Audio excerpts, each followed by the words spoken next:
Môre. Ons is met ons volgende deel besig oor die Nuwe Testament en veral oor Jesus se lewe. Ons het laasweek so 'n bietjie stilgestaan by sy geboorte, wat 'n ingrypende gebeurtenis in die geskiedenis was. Vandag wil ons vir die eerste helfte van Jesus se lewe hanteer en dan volgende week die volgende helfte.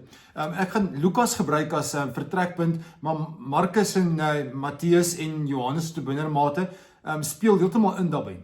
So Jesus se geboorte in hoofstuk 1 en 2 van Lukas is hoogtepunte en dit gaan saam met Johannes se geboorte. En dan kry ons in Lukas 3 kry ons die verhaal van waar Jesus gedoop word deur Johannes.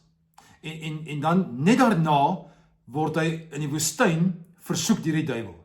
En elke keer is Jesus sterker en groter en slimmer as die aanslag van die duiwel wat in hom gerig word.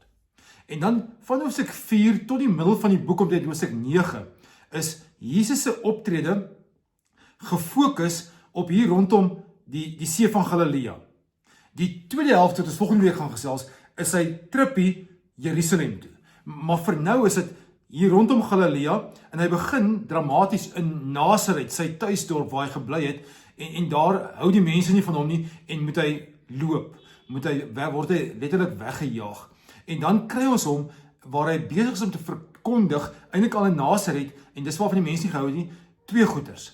Hy verkondig vryheid vir mense wat gevange geneem is, en ek praat nie van tronke alleen nie, mense wat vasgevang het in godsdienstige beperkings, en hy gee ook verlossing vir armes. Net mense wat arm is wat geld aan betref nie, maar ook arm is in terme van omstandighede, wat ek net nie kan uitkom by waar ek behoort te wees nie, en Jesus kom breek die ou liedjie, kom breek al die bande, dis wat sy fokus is, en daarom doen hy 'n klomp wonderwerke, hy maak 'n vrou gesond, 'n man wat 'n velsiekte gehad het, word gesond gemaak, Levi, een van die tollenaars wat nie arm was nie, maar eintlik ryk was, maar arm aan sy lewe, hy word nader geroep, hy's 'n tollenaar, maar hy word nader geroep.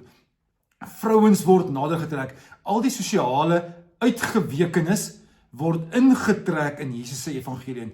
En dis Jesus se hele boodskap is, ek kom gee vir julle liefde. As mense dit moet sê, dan praat hy van 'n upside down kingdom.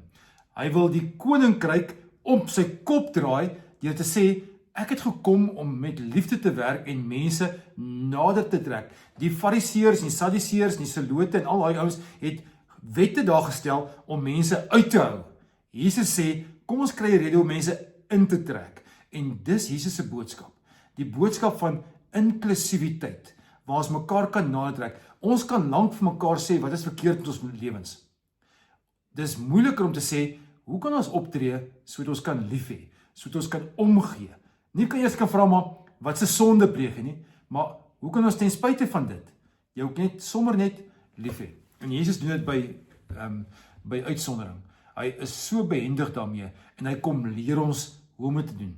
En dan eindig die verhaal in die eerste helfte, bo op die berg van verheerliking, waar Jesus daar is, en skielik is Moses en Elia ook daar, en dan is daar hierdie gesprek wat plaasvind, en dan word Jesus eintlik die tweede Moses genoem, deur Lukas in elk geval.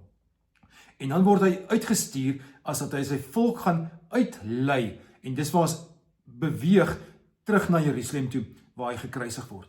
Hy word die tweede Exodus leier, wat die uittog gaan lei, van mense wat vasgevang is in slawerny.